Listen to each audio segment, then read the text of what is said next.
अस्सलाम वालेकुम, कैसे हैं आप सब। उम्मीद है बिल्कुल ठीक ठाक होंगे। और आज हम एक और बहुत ही खूबसूरत कलरफुल लीफी प्लांट के बारे में बात कर रहे हैं। ये है एरेंथम का प्लांट। एरेंथम में 2-3 वैरायटीज़ और भी होती हैं। मेरे पास ये वाली भी है, वैरायटी है। इसके अलावा ग्रीन भी बड़ी खूबसूरत होती है। और ये प्लांट 6 साल के 12 महीने हमारे घर में ग्रो करता है।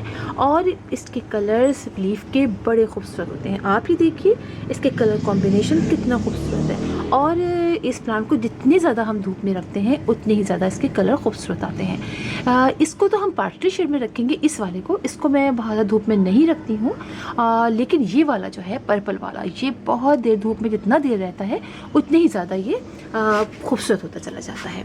और आप देखिए इसके ये वाला जो मेरा प्लांट है ये थोड़ी ज़्यादा देर धूप में रहता है बनिस्बत इसके कि ये जो है वो थोड़ी कम देर की दोनों धूप में रहता है।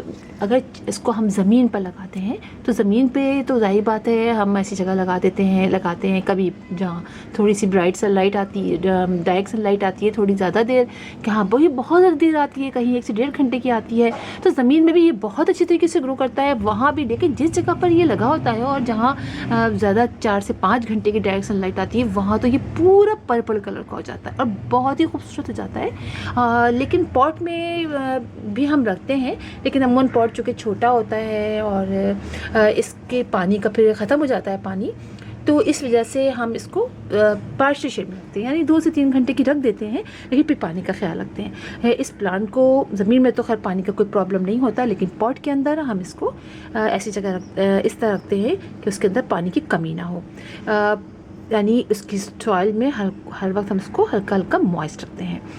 और वेल ड्रेन सॉइल बनाएंगे हम इसकी। इस प्लांट को कटिंग से लगाना बहुत आसान है। शायद आपको याद हो कि मैंने इस पर अपनी वीडियो बनाई थी जिसमें मैंने इसको कटिंग से, मेरे पास एक पॉट था उसमें 2-3 ब्रांचेस थी और उसको मैंने कटिंग से लगाया।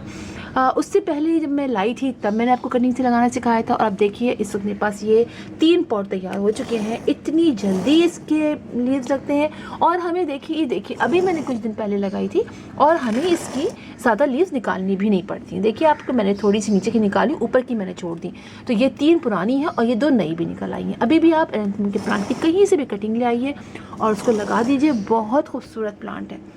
और ये बात नहीं है कि आपके वहाँ अगर सनलाइट नहीं आती है तो ये नहीं ग्रो करेगा।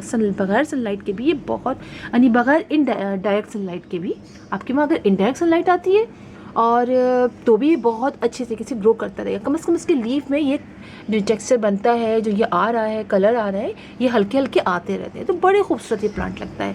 और नीम ऑयल का स्प्रे आप कीजिए, फर्टिलाइज़र की वही 15 डेज़ से आप इसको फर्टिलाइज़र डालिए तो कोई बहुत ज़्यादा प्रॉब्लम नहीं होती है। ये कलर मुझे बहुत खूबसूरत लगता है और ये मैं लेकर आई थी। और अब देखिए माशाल्लाह से इसके 2 ब्रांचेस और निकल लिए और जल्दी मैं इसको भी अब कटिंग से ग्रो कर लूँगी ताकि इसके ज़्यादा हो जाए। और इसको बड़े पॉट में लगाऊंगी। अगर हम बड़े पॉट में लगाते हैं, छोटे पॉट में भी लग जाता है। देखिए छोटे पॉट में भी लगाया, मेरा यार्ड 6 इंच का है, ये 4 इंच का है, ये 6 इंच का है, और वो तो देखिए आप बिल्कुल 4 इंच का छोटा सा है। तो इन सब में ये ग्रो कर रहे हैं, तो इसका मतलब है कि ग्रो कर जाते हैं। लेकिन अगर आप बड़े पॉट में लगाते हैं, पानी का ख्याल रखते हैं, यानी बहुत ज़्यादा देर आप इसको मत कीजिएगा।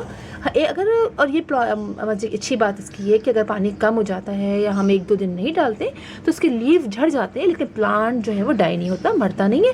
और जैसे ही हम पानी डालना शुरू करते हैं दोबारा से इसके लीव्स निकलने शुरू हो जाते हैं, प्लांट खड़ा हो जाता है। यानी ये कि पानी का बहुत ज़्यादा इसको इशू नहीं होता है। लेकिन तो आपको बहुत अच्छी फेस के रखने हैं, यानी नीचे तक इसके यानी इसके पत्ते रहें और अच्छा ग्रो करें, तो फिर पानी का आप थोड़ा सा ख्याल रखिएगा।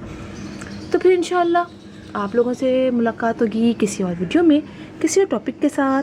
तब तक के लिए अल्लाह हाफ़िज़।